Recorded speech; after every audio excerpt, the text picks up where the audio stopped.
everyone, I'm Ian Norman from Lonely Spec, and today I want to talk about deep sky astrophotography. If you've been following this channel for a while, you'll know that most of the astrophotos that I take are usually landscape astrophotos. So really wide field of views with a landscape in the foreground.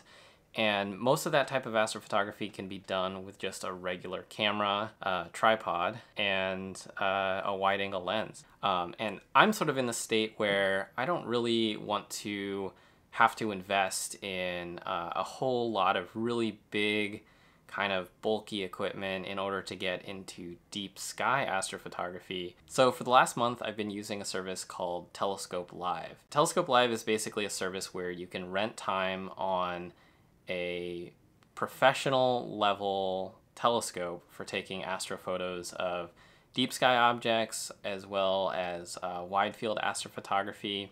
So I want to show you guys how I've been using Telescope Live. This is a really fun tool and I think you'll enjoy it. So let's jump into it and I'll give you a rundown of processing some deep sky astrophotos. Alright, so this is Telescope Live's homepage. They're calling it the new home for astrophotography and remote imaging. So remote imaging, that's basically what Telescope Live is all about. Telescope Live owns a bunch of really nice telescopes in Chile, Spain, and Australia. And we can actually take a look at these telescopes here by going to their help center. And if I scroll down here, we can see our telescopes. Okay, so they've got, looks like 6 telescopes in Chile, 3 in Spain, and 1 in Australia. And any of these telescopes are essentially rentable. So you can use their advanced observation service to book time on these telescopes to shoot any night sky object that you want. Let me just give you an example here. Let's click on their biggest telescope. This is the Chile 3 telescope. It's a 100 centimeter, 1 meter telescope. And this is for really, really deep sky objects. And you can see here, you know, this is their, I think their most expensive telescope to rent. It's 140 credits per hour. So that's $140 per hour of utilization time. So that includes your exposures and then any other sort of like dark frames and stuff like that that they need to take in order to deliver photos to you. And so on this page you can see that there's a whole bunch of other information about the telescope. You can actually download a sample image made by the telescope, and then it dials down into sort of the nitty-gritty specifications of the actual telescope, the camera that's mounted to it, and then anything else that you would need to know in order to schedule an actual astrophoto shoot with this telescope. So you can see here that it's in Rio Hurtado, Chile at an elevation of 1,500 meters. Yeah, that just sort of gives you a rundown of like what's available to you through this service, which is pretty cool. Like just clicking on this random one, here's one that's actually a wide field telescope. This telescope was built with a Nikon 200mm f2 lens. Tons of different options for telescopes, and you know, all different price ranges and all different fields of view. So I actually want to get into some of the services that they offer. So I'm going to click this Get Started button, and it's going to open up into my account. Okay, so here's the home screen for their dashboard. It shows you the balance. This is basically the credits that you've purchased in order to actually rent time to do your own unique observations on their telescopes. It shows that I have 102 credits, which is basically equivalent to $102. And then over here on the left side are all of the tools or services that are available with Telescope Live. So the first thing I want to talk about is the one-click observations. This is basically the most accessible part of Telescope Live. So even with their most basic account, you have access to all of their upcoming one-click observations. And what these are is sort of like, you could think of it as sort of like a crowd-funded telescope observation. So Telescope Live has sort of curated a list of deep sky objects that are visible right now. And so any of these targets, the data that they shoot with the telescope for these targets is accessible by the subscribers. So you have the option to sort of like opt into this observation and be able to receive the data from that observation. So this is sort of like putting, your subscription fee into, oh, I want to specifically look at, for example, the Small Magellanic Cloud. So if I want to schedule to get this data, all I have to do is click Observe Now. And it'll say, are you ready to observe? Target is the Small Magellanic Cloud, and it's going to be expected to complete on June 19th, and I can just click Confirm. So I've queued up the Magellanic Cloud as one of the observations whose data I want to receive. And to just give you an idea of what that means, so let's take a look at some of the past observations that I've scheduled on my account. So if we scroll down, we can actually see some of the past observations that have already completed. And you can see that these ones actually have photos attached to them. So like, for example, here's my like absolute favorite part of the night sky, the Rho Ophiuchi region, which is around the bright orange star Antares, which is right near the galactic center. Absolutely love this part of the night sky. And so now I have access to these photos of the Rho Ophiuchi region. So if I click more info here, you can see this was observed on May 31st. Telescope Live automatically creates a really quick processed JPEG image for you. And you can download that image right away just by clicking download image. It's already been sort of like automatically run through their like a processing algorithm just to create something that like looks generally good. And most of these sort of like default images look pretty good, but what I'm interested in is the original data. So let's take another look at another set of data here. So this is the Rim Nebula. So this one was made with one of their slightly larger telescopes, the Chai 1 telescope. So let's go ahead and jump into it. Let's click See Original Data. Depending on the deep sky object, Telescope Live's one-click observations prioritize shooting them in usually one of two different color palettes. There's the LRGB palette, which is basically standard luminance, red, green, and blue colors. And then there's the HSO palette, which is hydrogen alpha, sulfur 2, and oxygen 3. So this one was shot in HSO. So you can see here we have access to two 600-second exposures in sulfur 2, two 600 exposures in oxygen 3, and two more 600-second exposures in H alpha. You can look at the image preview for each of these to sort of see what that data actually looks like. And you can already see that it has just some really awesome looking data. So what we can do is we can actually select all this stuff and click download. And so it'll say your download is in preparation. This only takes a minute or two, but once it's finished, you can go to your download requests. You can see I have 13 days to download this before it expires, so I'll go ahead and click download. Okay, so I'll go ahead and save that to my desktop, and I'll go ahead and extract it now. Let's take a look at what the sort of raw data actually looks like. A lot of astrophotography cameras save their files in a raw image format called a FITS file. And all you need to know about a FITS file is that it's basically a raw image format, and it can only be read by certain programs. And this was a little bit of learning for me. I had to search around and sort of find a piece of software that I actually enjoyed using in order to be able to handle FITS files. I would recommend checking out what I use, which is called Siril. Siril can handle FITS files. It can do a bunch of the processing steps for you as well. So I've learned some of the basic functions of what Siril can do. So let me give you guys like a real quick rundown of like a very basic processing of some data from Telescope Live. All right, so I've switched over to exclusively screen recording so I can do this next bit. So I went through some different ideas of like what I wanted to process for this video, and I decided that I definitely wanted to process the Rho Ophiuchi data that I've gathered from my one-click observations. And what I'm going to do is I'm actually going to combine multiple one-click observations together. So I've got an observation here from July 13th, and I have a few more here as well. one from July 7th, one from July 6th, and a few more older ones as well. So I've already downloaded this data, and when you download stuff from Telescope Live, it comes in these FITS files. So I've sort of just pulled all of the data that I downloaded into a single folder just to show you sort of like what it looks like. So you can see here the file name has the observation date and the target, and then it also has what filter was used for taking the image, and there's some information about the exposure length. So all of these are 600-second exposures of Rho Ophiuchi. It's an LRGB data set, so we've got luminance, red, green, and blue data from all different dates. So tons of data to work with here, and so this is what we're going to process in Siril. So let's take a look at Siril real quick.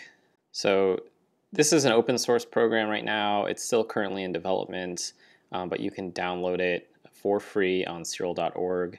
I really have been enjoying using this program. It's still a little bit new to me, but I've got down pretty much just the basics of processing, and that's what I want to go over here today. So when you open up Siril, you are met with this sort of like split window. On the left side is where the preview window is, and then over on the right side is a bunch of our tools. So Siril is set up in sort of a sequential tab workflow. So we start with a conversion step, and that's basically where we take all of our files and we sort of categorize them together into a sequence. And that basically tells Siril like, oh, all of these files are related. For example, we would do like a sequence of just the luminance data and a sequence of just the red data. The next thing that we're going to talk about after conversion is registration. This is where we'll line up all of the different exposures together. So basically lining up the stars so that they match each other perfectly between each exposure. And then the final step will be stacking, where we actually combine all of that data together for a final like noise reduced image. So the three tabs that we're going to use are conversion, registration, and stacking. Okay, so the first thing that we're going to do in Siril is we're going to set our like home working directory. And if you look in the top left corner here, there's this button here that looks like a little house, change current working directory. So if I click this, right now I'm on my desktop, what we want to do is we want to select the folder where we've downloaded all of our data. So I've put all of mine into this one-click Rho Ophiuchi folder. So I'm going to go ahead and click open. And now you can see it up here in the top middle. It says that we're in the one-click Rho Ophiuchi folder. So now when we navigate to anything through the program, it'll automatically select that folder. So the first step is conversion. We're going to add our files to this blank list area here. And to do that, we click on this little plus button that says add files to convert. Then we can see all of our files here. And I'm going to go ahead and start with basically one of the sets of color filters that were used, and we're going to start with the luminance data. So I'm going to select each and every luminance file. So I'll hold down Command and select all of those. All right, and once I have all of the luminance files selected, I'm going to go ahead and click Add. So we're going to process all of these photos in each of the respective color sets. So we'll start with luminance, and then we'll move on to red, and then move on to green, and then move on to blue. So it looks like right here we have 10 separate luminance files. Each is 600 seconds.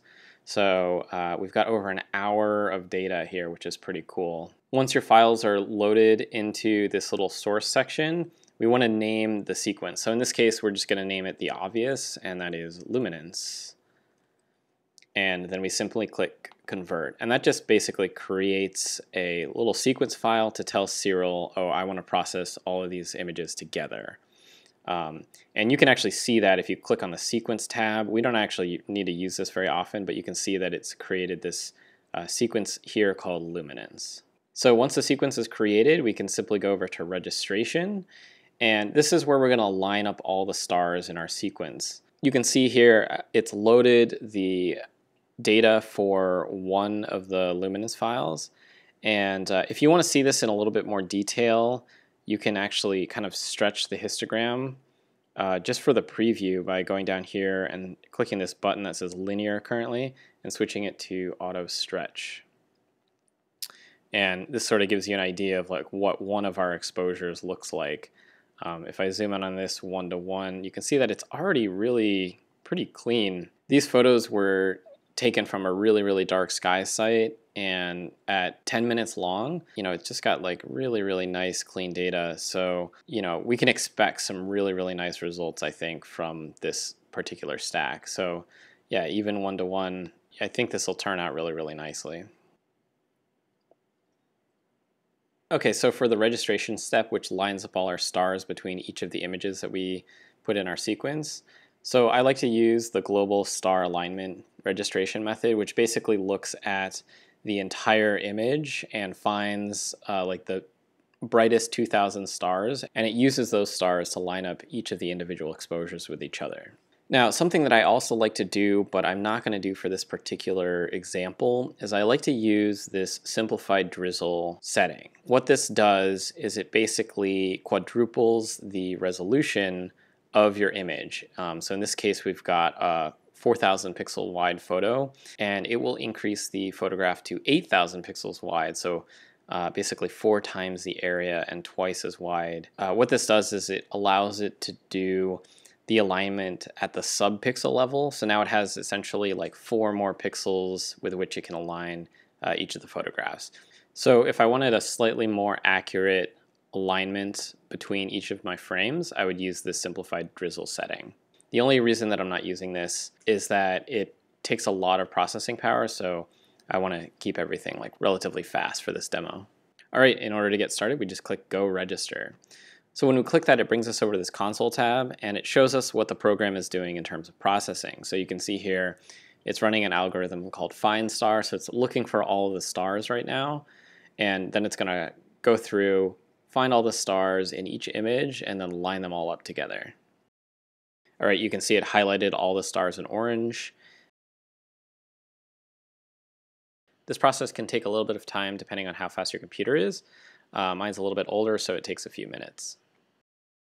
All right, so as you can see, it's processed all 10 images, and it managed to register all 10 of them as well. So that's exactly what we want to see. So now that we have all of our files registered together so that the stars are aligned, we can go ahead and stack those images together by using the stacking tab. So clicking the stacking tab, there's a couple different methods here. The default one, which is average stacking with rejection, works relatively well. I actually like using a simple median stacking, so I'm going to do that for this particular demo. So I'm just going to set it to median stacking. You can see that it's going to save a file. It's going to be called stacked once it's finished stacking. So we'll go ahead and click Start Stacking, and it'll combine all of that data together. All right, that only took a few seconds. And if we go ahead and zoom in 1:1 on our photograph again, you can see that it's quite a bit cleaned up compared to what we had before. So we're basically looking at a nearly completely noise-free photograph. This is, of course, made with 10 separate exposures, each exposure being 10 minutes long. So, just a really good data set here. All right, so that's basically the rundown of how to use Siril in order to align and stack together the raw frames that you can download from Telescope Live. Now, of course, we've only just done the luminance data. Let's go ahead and move on to red, green, and blue data as well. So I'm going to want to be able to use this data later in Adobe Photoshop. So I'm going to click this button right up here that says save the current image in a different name. This is basically save as. So I'll click this button, and I'm going to select the TIF file format down here. And we're going to call this, well, I guess we can just leave it here as luminancestacked.tif. I'm going to go ahead and click save. Now, I recommend saving this in 32-bit. We'll eventually convert it to 16-bit for easier processing, but definitely save it with all the 32-bit data. It's going to give you this warning about the viewer mode not being linear. So basically what you see here is not necessarily what you get, because we're using this auto stretch algorithm in order to sort of see what the data really looks like. That's okay. We're going to do our final edits in Adobe Photoshop anyway. So go ahead and click Save anyway. Okay, so now that our Luminance data is saved, let's go ahead and move on real quickly to run through the red, green, and blue data. So I'm going to go back to the conversion tab here, and I'm going to clear our Luminance data by just clicking this button here. Removes all the files from the list, and then I'll click the plus button again, and let's go ahead and bring in all of our red data. So I'm going to select all of the red files individually here. I'm holding down Command or Control on Windows. We're going to go through the same set of steps here. So we've loaded our files, and we want to create a sequence, and we're going to call the sequence red. I'll click Convert. That conversion is really quick, and then we can just go straight to registration, and we'll just click Go Register. And we'll have to wait a minute while it finds all of the stars and lines up all of the individual frames. Okay, so now we can see it says 9 images processed, 9 registered. That looks good. So let's go to stacking. Once again, we're going to use the median stacking, and I'll go ahead and click Start Stacking. All right, and you can see that this preview is looking pretty good. I can look at it one-to-one again.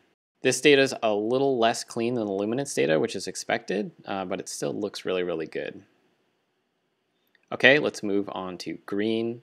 So I'm going to go back to the conversion tab and click clear, and then click the plus button to add our green files. So holding down Command, I'll select green, anything that says green.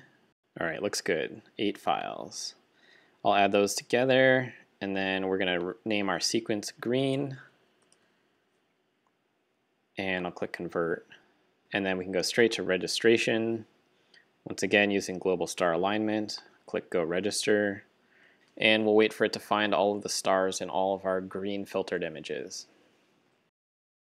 As soon as the registration step is done, then we can move on to the stacking tab.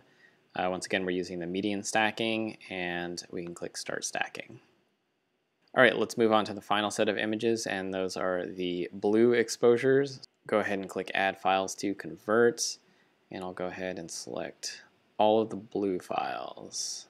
Click Add, and we're going to call this sequence name Blue. Click Convert, and then we can go to Registration and click Go Register. All right, so all the blues are registered. Let's click Stacking, and once again, median stacking, Start Stacking. All right, so that was the last set of data to stack.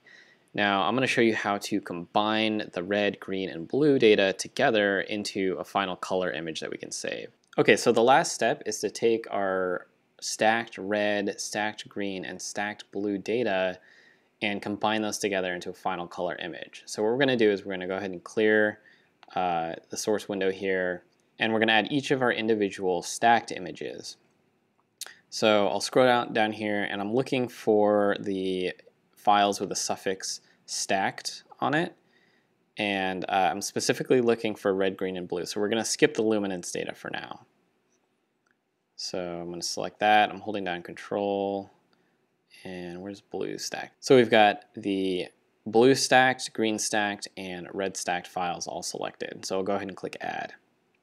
So we're going to run through the same sort of alignment step with these files together so that they're each perfectly aligned with each other. That way we don't have any kind of like weird chromatic aberration between each of the colors.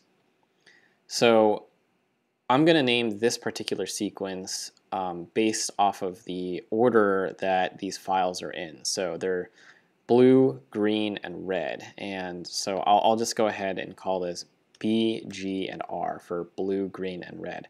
And I like to use BGR specifically in the order that it keeps these files in. I'll show you why a little bit later. But we want to know that blue is first, green is in the middle, and red is last. So BGR, and I'll go ahead and click Convert. So that creates our sequence, and we want to register these files together so that all their stars are perfectly aligned. So we're going to go to the Registration tab, And once again, we're going to use global star alignment, and we'll click Go Register. Okay, so now that we have all of those files registered together, we're not going to use the stacking tools. To combine everything into a single color image, we're going to use a tool called RGB Compositing, which we can find up in this Image Processing tab. And if we go down, we can see RGB Compositing on the bottom. So with the RGB Compositing tool, you can see that we can select red, green, and blue files. So I'll go ahead and select red, and we're looking for our RBGR files. And if you remember, I specifically wanted to put these in the order that they are for the colors. So we know that R in BGR is the third color, so we want to use the third image, so number 3. So I'm going to select that for red. And we'll do the same thing for green. So green's the middle of the 3 images, so it's number 2. So select number 2 for green. And then finally, blue. Blue is the first in the sequence for BGR, so we're going to select file number 1 and click Open. Okay, so now that we have all 3 of those selected, you can see we've got a preview up here, but it's only showing our red color channel. So we can select each of the color channels here to view what each one looks like. And then if we select RGB, it'll show us what the final color image looks like. Now this doesn't look quite right. It's a little bit green, and that's okay. We can go ahead and do a color balance step. We can do that by clicking the Finalize Color Balance button in the Compositing tool, and we get this color calibration window. And to use a color calibration window, we're going to use this background neutralization tool. To do that, we need to select a certain area. And if you click on the color image here in the RGB image, it gives us this warning that says only for visualization, operations must be done in either red, green, or blue channels. It's basically just saying we need to select a specific channel in order to do this operation. So we can just select a random one. I'll go ahead and select red. And what we want to do is we want to find an area of the image that we expect to be relatively neutral. In this case, I'm going to select these gray, these dark dust lanes, because I know that I want this part of the image to look neutral, like neutral gray. So I'm going to just draw a box over that part of the image. And then in the color calibration tool, we can click Use Current Selection, and it shows us the selected area, the pixel dimensions of the selected area. And all we have to do is click Background Neutralization. Now, if I go to the RGB tab, we can see that we have a nice neutrally colored image. This is exactly what I would expect the Rho Ophiuchi Cloud Complex to look like. Okay, so now that that's finished, I can close the color calibration window, and I can close the image compositing window as well. So this is our final composited image using all of the red, green, and blue data from Telescope Live. Now that we have that finished, we can go ahead and save our file. So I'm going to click this Save As button up here, and I want to save it as a TIFF again so that I can bring it easily into Photoshop. So I'll select the TIFF files, and we're going to call this one the RGB stack.tif, and save. Once again, use 32-bit floating point for the format, and I'll click Save. So it'll give this warning again that the viewer mode is not linear, so what we see here is not necessarily what we get. That's okay, we'll do the final edits in Photoshop, so I'll click Save anyway. Okay, so now we have 2 TIFF files saved.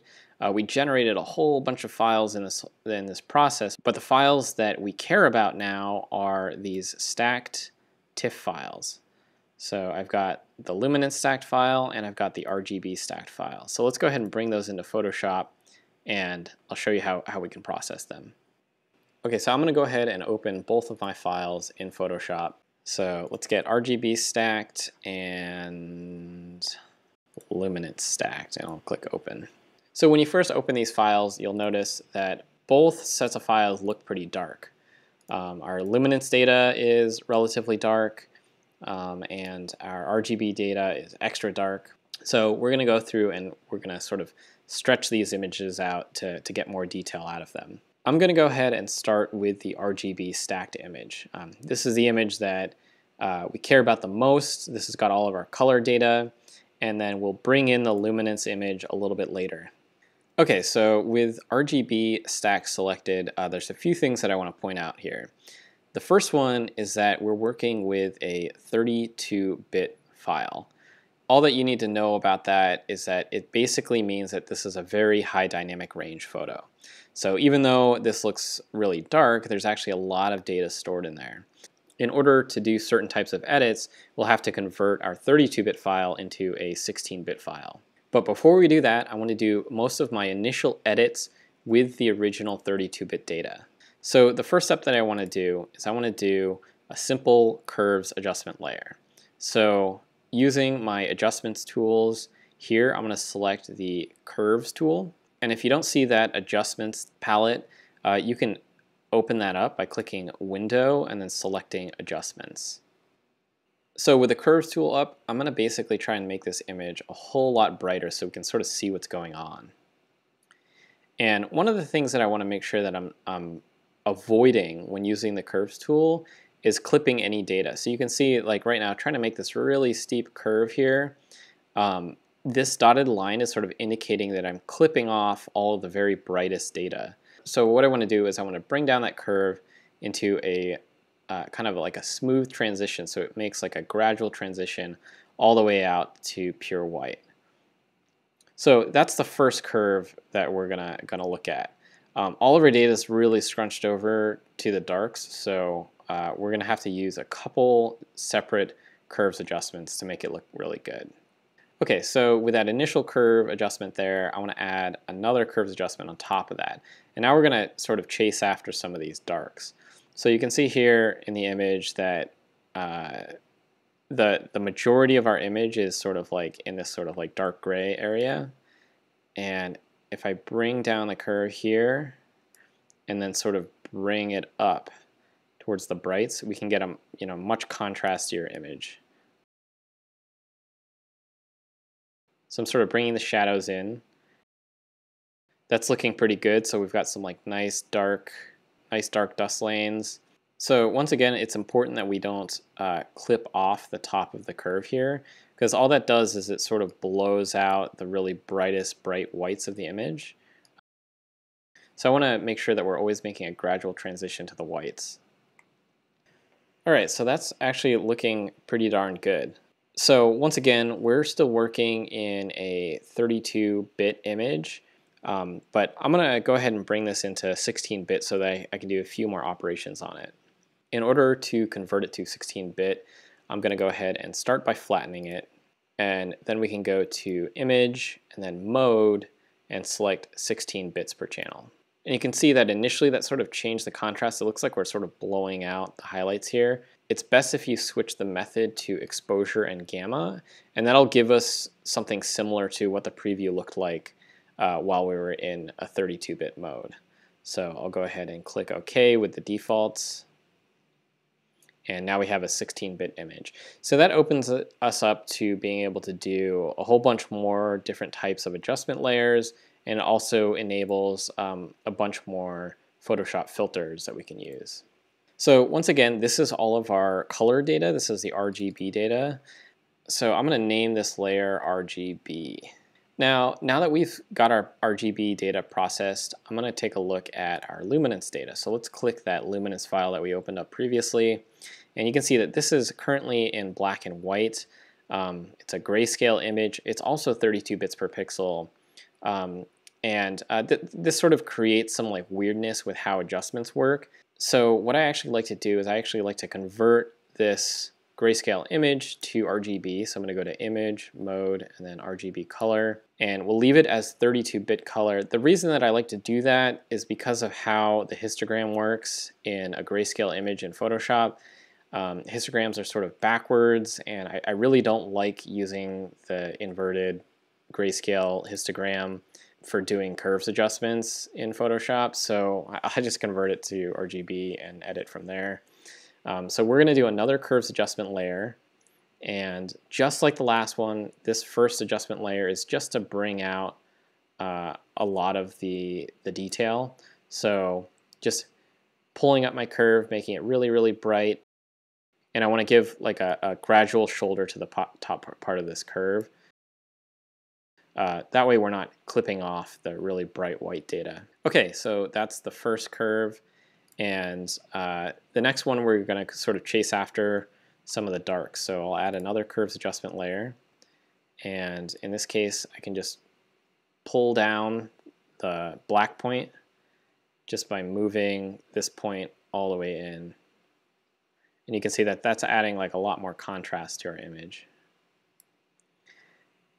And with that pulled in, I can go ahead and kind of just pull down the shadows just a little bit, and then I'll pull up the highlights. And we're looking for a nice contrasty image that doesn't look blown out. So I need to make sure I give it that kind of gradual shoulder on the brights. And it looks like my darks are a little bit too dark, so I'm going to pull that back up. All right, so that's actually looking pretty good. So this is our luminance data, and I want to be able to combine our luminance data with our color data. So what I'm going to go ahead and do is, let's go ahead and flatten this. So just applying those curves. Let's select this entire canvas. So I'm going to hit Command A or Control A to select the whole canvas, and then Command C to copy it. And then we can go over to our RGB file and hit Command V or Control V to paste it as a new layer. So now we have our luminance data on top of our RGB data in the layers palette.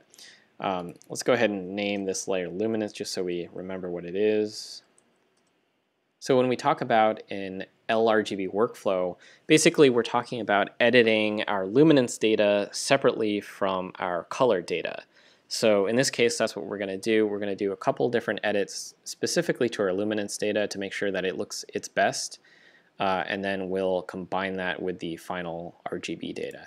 Now the RGB data looks pretty damn good on its own, but there is some advantages potentially to using the luminance data. The luminance data is basically, it's like a black and white version that has all of the different colors in it, and so this is actually going to be our cleanest data. If I zoom in on this, you can see that it has almost no noise in it whatsoever. So it's just a little bit nicer than what we have with the RGB data. So the first thing that I'm going to do is I'm going to make a copy of our luminance data. I'm going to select this, just drag it down to the little plus icon to make a new layer copy. And I'm going to go ahead and call this Nebulosity.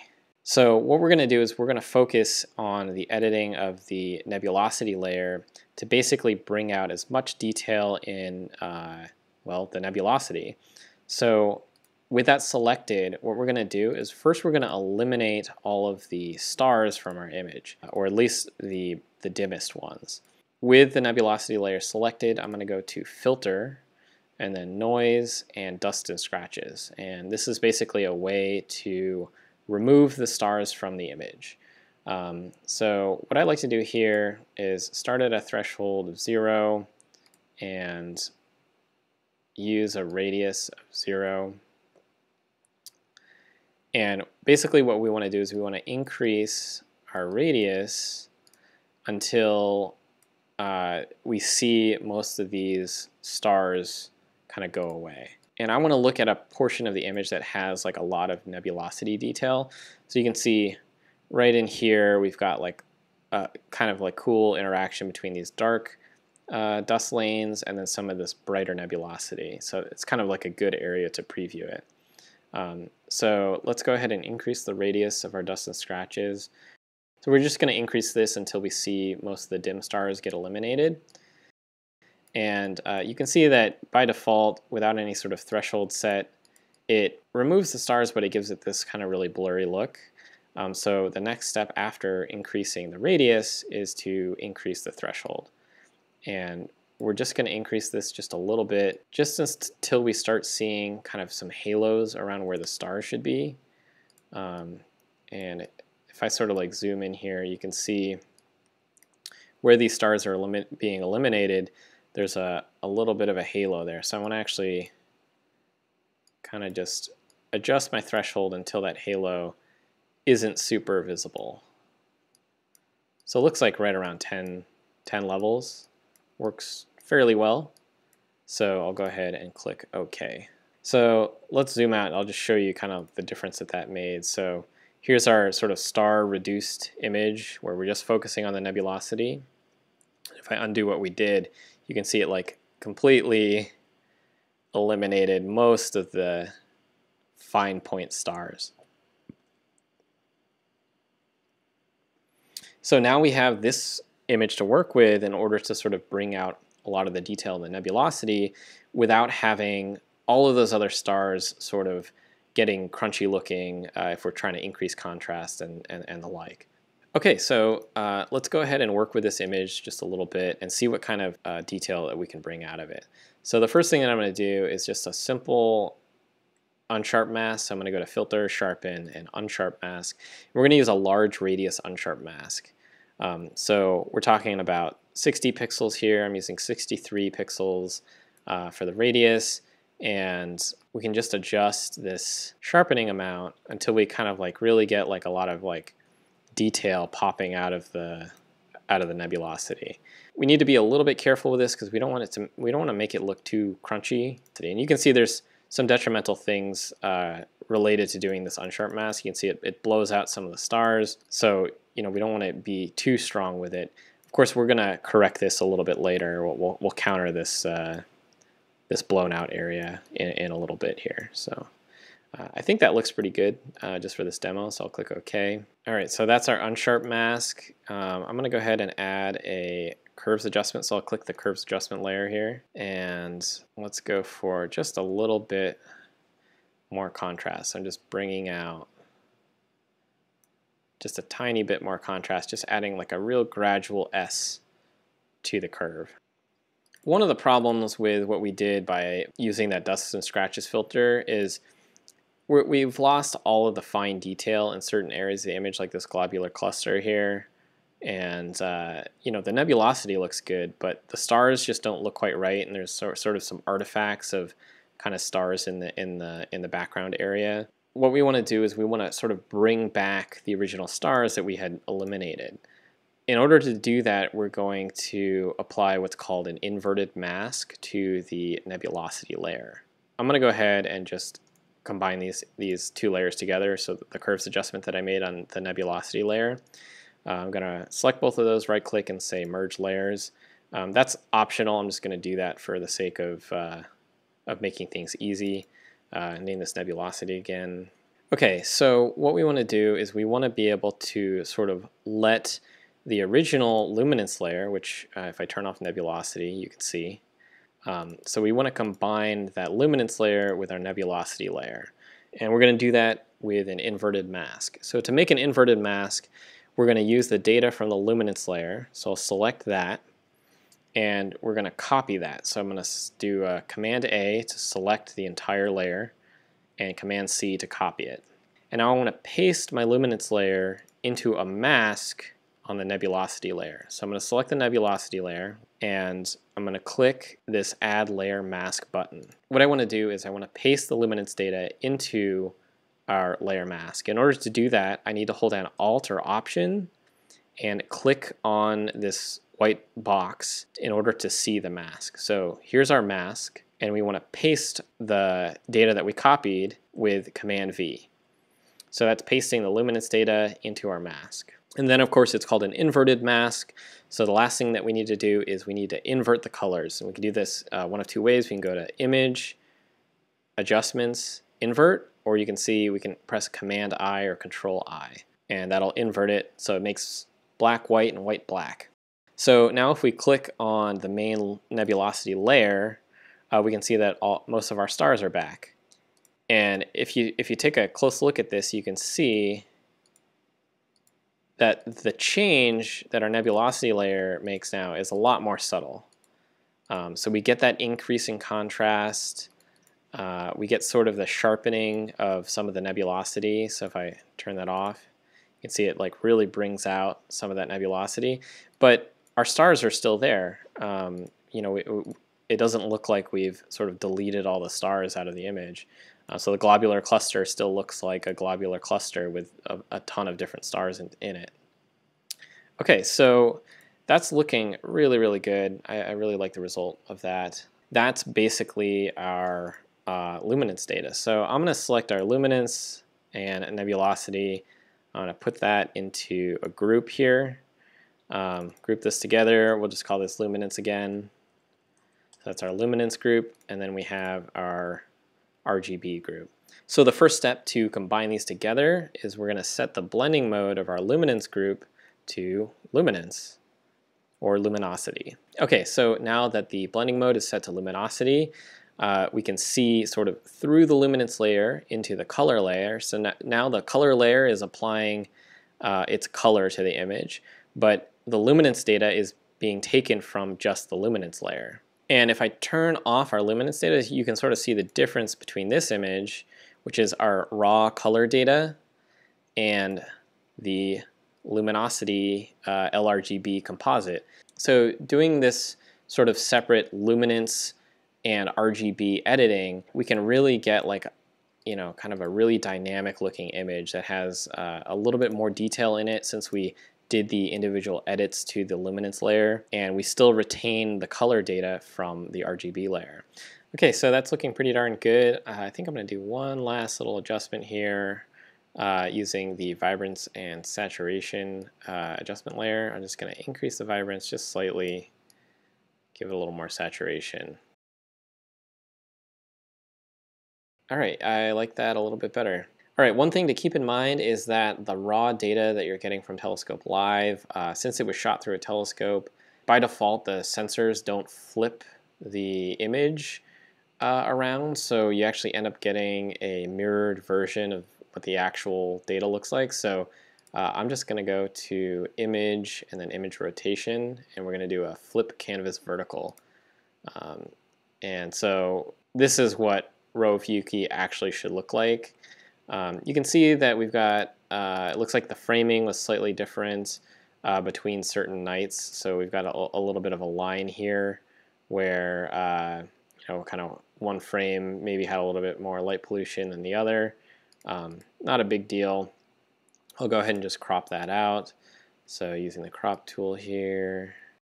Okay, so that's a rundown of what I've learned so far about using data from Telescope Live and kind of how to process separate LRGB files in Siril and Adobe Photoshop. I hope that was helpful for you. I've been really impressed with the data that I've been able to download from Telescope Live, and I think it's been a really neat learning tool in order to sort of better understand how to process deep sky images and just sort of kind of dip my toes in the realm of doing deep sky astrophotography without needing to invest in a whole bunch of equipment. I'd really recommend checking it out and maybe trying some of this style processing on your own.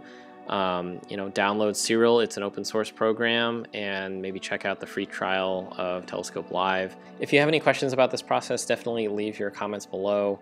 If you've used Telescope Live before, I'd definitely like to hear your thoughts on the service. Let me know what you think about the idea of remote imaging, of, you know, sort of being able to rent time on a telescope somewhere else in the world. Well, I definitely think that it doesn't replace the sort of experience of going out to a dark sky site and actually photographing the night sky yourself. I do think that it's a really cool tool to have access to, and I've learned so much just being able to use it over the last month. Okay, so once again, thanks for watching my video. I hope it was helpful, and check out all of our gear reviews, tutorials, and inspiration on lonelyspec.com.